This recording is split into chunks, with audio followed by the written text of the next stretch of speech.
はい、こんにちは。こんにちは。いいですね、大きい声でお願いします。今日は三郎さんの、はい、ところで車を紹介させてもらうということで、まず一番最初に紹介したいものがあって、はい。このサンダルなんですけど、あ、どれですか。これです。はい。ウーフォスサンダルって言いまして、はい。これすごく柔らかくて、ちょっと厚底で、あ、裏もちょっと見せてみる。あ、ごめんなさい。あ、結構なんか曲がってるっていうか。履くとはい。体の調子を整えてくれるんです。はあ。どうなんですか。このサンダルの名前、整ったっていう話で、はい。リカバリーサンダルって言うんですけど、はい。今すごくリカバリーされているんで、はい。この勢いで車を紹介していきます。今日紹介っていうよりもはい3年間乗ってみて、はい。このトヨタの四駆のいいところ悪いところを紹介したいと思います。いいですね。はい。はい。まあ一応こだわりとしてはタイヤを見てもらうと、はい。これ純正よりもそこそこ辛い位置来てると思うんですよ。はい。いいとこですね。FJ クルーザーの純正のスチールホイール。はい。これをちょっと知り合いの塗装屋さんで、グレーに塗装してもらいました。かっこいいですね。それに、四駆といえば鉄はい人。、それにこれタイヤのサンズが2657017、はい。これ純正2656517、はい。65ミリ5インチよく知らんけど、はい。ちょっと大きいワンサイズ大きいのはめても許容してくれるこのトヨタの RV のいいところです。はい。でセンサー系は大丈夫なんですか、そのサイズ変えちゃって。車高が変わっちゃうんで、はい、ディーラーは嫌がりました。はい。ディーラーの車検は通りません。ディーラーが、純正戻してきてくださいねっていうんで、はいって言ってきました。あ、厳しいんですね、やっぱり今。はい、ちょっと、車高が変わっちゃうんで、多分セーフティーセンスの問題なのか、ディーラーには入れなかったです。純正のタイヤホイールは残しておいた方がいい。はい、これが違法なのか合法なのかはちょっと分かんないです。はい。はい。で、みんな大好きホワイトレター。はい。これとりあえず飽きるまでは外だし、裏履きもありですけど、はい。はい、で、これ好きでやったこだわりですかね。あとは、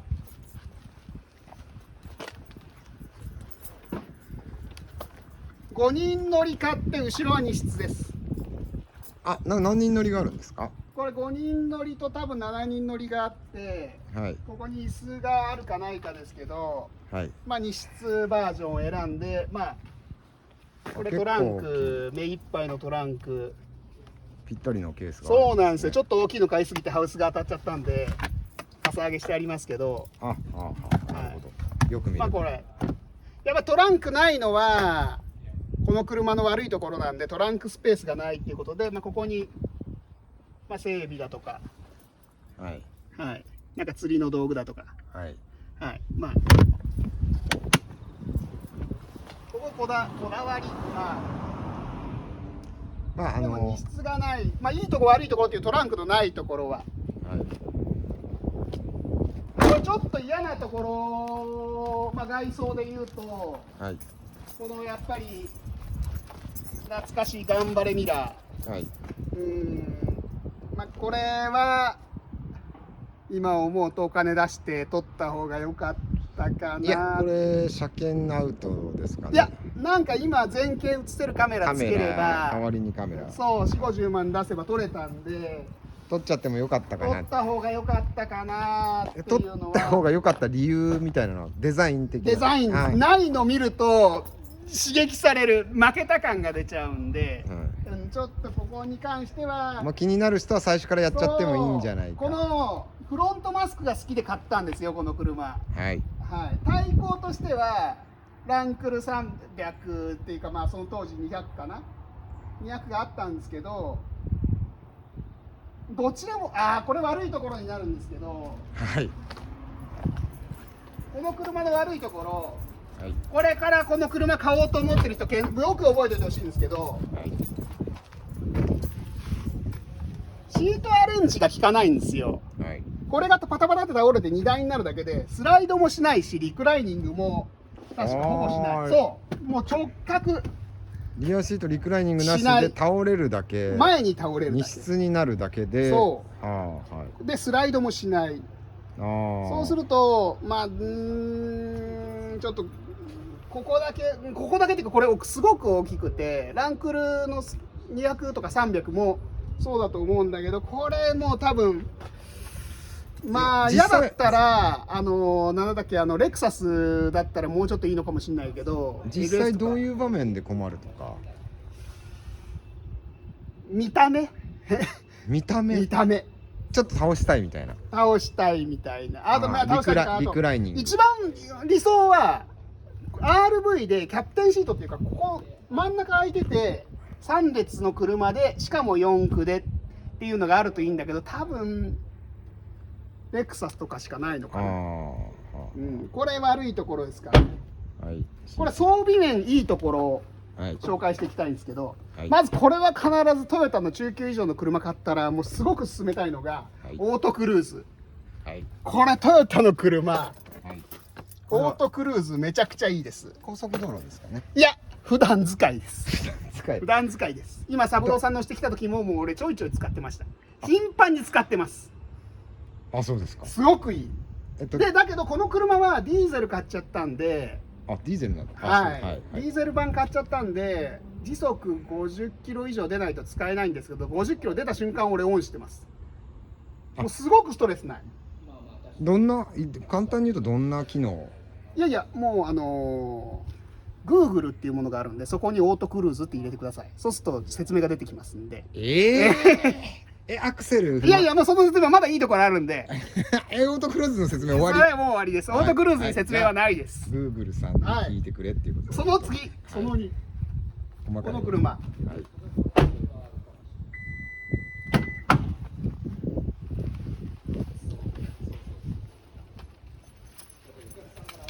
ロックすると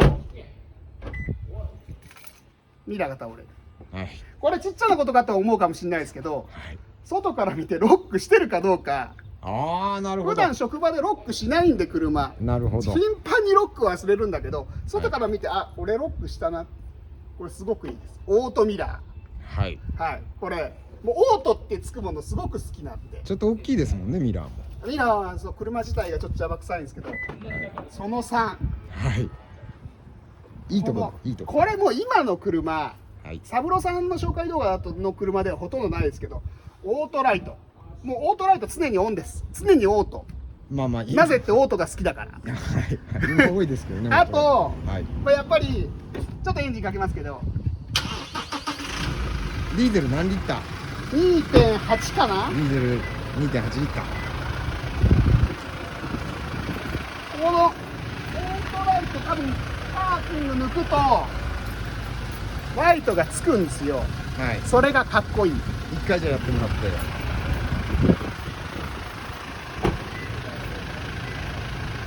ここついてますよね。はい。ここのなんかライトつき感が、まあ顔の好きさがあるんですけど、はい、ライトついてる姿が好き。このポジトンが。はい。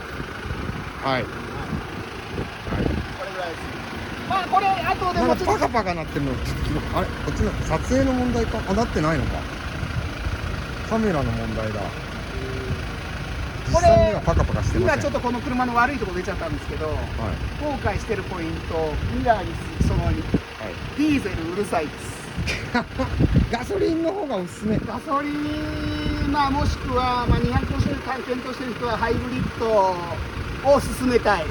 ディーゼルのトルクとか言うけど、はい、トルクって何それうまいの、はい、トルクとか十分あります。ハイブリッドだろうがガソリンだろうが十分だと思う。何よりもうるさい。ああ、話題のアドブルーみたいなのについてなんかあるんですか？大丈夫、おしっこ入れとけ大丈夫です。だそれ。何あるか。あとこれもう一つこの車のいいところ。はい。まあ小さなも話になってくるけど。はい。小さなとこもお願いします。はい、小さなことも言います。これつけた方がいい。はい。オートワイパー。オートが好き。これ雨降ってくると。はい。オートでワイパーが動きます。これオンにしっぱなし。なぜか教えましょうか。はい。オートが好きだから。はい。はい、これ次大きいところになりますけど、はい、これシートクーラー、シートヒーターがついてます。ああ、僕もさっき乗せてもらってやっぱスッと座ってるところがスッと。ちょっと僕背中汗すごいんで、はい、運転してると。あと夏とかシートハンドル熱くなりますからね。はい、ヒーターじゃなくてクーラーがすごく快適です。これいいポイントですね。はい。はい。それぐらい。穴から出てくる。はい。で、後悔してるポイントありました、もう一個。はい。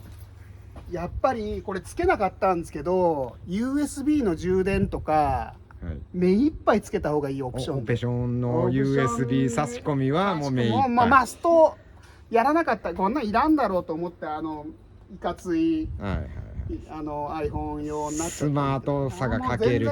スマートフォン充電するのにスマートじゃなくなっちゃった。でも新車でも買えない。じゃあついてるものを買った方がいい。現状今の撮影時点ではまだプラド買えますね。最終型なんでプラド。はい。プラド買う人にとってこれ、中古でも USB ついてるものの方がちょっとやっぱいいよっていう感じですかね。買うと思いますね。買う人にいや買うっていうか、そうですね。中古で細かいところで言えばオプションのでもみんなつけてると思う。そんなんいらんわって言っちゃった自分に3年前の自分に言いたいのは必要。USB の数は多い方がいい。はい。それぐらい。1個じゃダメなんですか？もうつけれるだけみたいな。つけれるだけ。はい。はい、家の住宅でコンセントの数どうしますかって言われた時にもうマックスでっていうのと一緒ぐらい大事、はい、もうどの角につけますか、全部の角にお願いしますっていうそれぐらい必要です。はい、はい、USB それぐらいですかね。あとはこれも後でデザイン的にこれ好き嫌い、これはい、それをこれ俺なんかでかく見えてかっこいいかなと思ったけど、飽きてくるとなんかない方がこれ好みですね。これ三郎さん好きです？どう思いますこれ？これだいぶ車の雰囲気変わるんですよ。キャリアとかつけたい人みたいな。でも上につけるとはしごまで込みでそんなに荷物乗せてどこ行きますっていう話にもなってくるんで、はい、これいったかないらんかったかなはちょっとあるけど、でもって感じですかね。それぐらいですかね。この車なんか質問あったら三郎さんから。いや特にどうですかね。もうトータルの感想で言うと、はい、どうですか？トータル、はい、なんていう車でしたっけ？ランドクルーザープラドの150系後期型ですね。はい。もうプラドとしては最終型になるかな。まだ未だにこの顔が3年経ってもこの顔は好きです。はい。はい。この顔よりいい車はまだ出てきてないと思ってるんで買い替えてない。300よりも好き。新しい250よりも好きです。はい。はい。はい。ぐらいですかね。デザインが好きって言っちゃうとそれまでなんだけども。オフロード走行なんかは？はい。オフロード走行。オフロード走行は一切しません。はい。はい。はい。オンロードのみです。はい。ちなみにこれじゃあオフロード走行の強化みたいなのは特に。見てください、このタイヤです。はい。なんかタイヤはなんかこれグッドイヤーのグッドイヤー BF グッドリッチの、はい、オールテレーンタイヤですね。はい。これは見た目だけです。いかつさだけで買っちゃいました。はい。4本で20万ぐらいします。オフロードは走らない。オフロード走りません。はい、避けて走ります。もう水たまりも俺避けますから。はい、何席ぐらいは超えるんですか？そこは強みですね。駐車場の縁石俺平気で超えます。はいはい。そんぐらいですかね。四駆の利点街で乗るっていうと縁石段差多少はみたいな。もう有料駐車場のあるじゃないですか、時間500円とかタイムなんとかとかいうところのでコーンって出たとしても超えていけます。ダメなやつです。超えていけるかどうかなんしないですよ。はいはい。超えていけます。カメラついてるんで後でナンバー引かれちゃいますからね。絶対真似しちゃダメですよ。だから超えていけるかいけないかで言えばいけるという。はい。それぐらいですかね。はい。はい、ありがとうございました。はい、今日はね、ランクルプラドの150系。150後期です。150系後期のね、最終型です。紹介していただきました。ありがとうございました。ありがとうございます。はい、失礼します。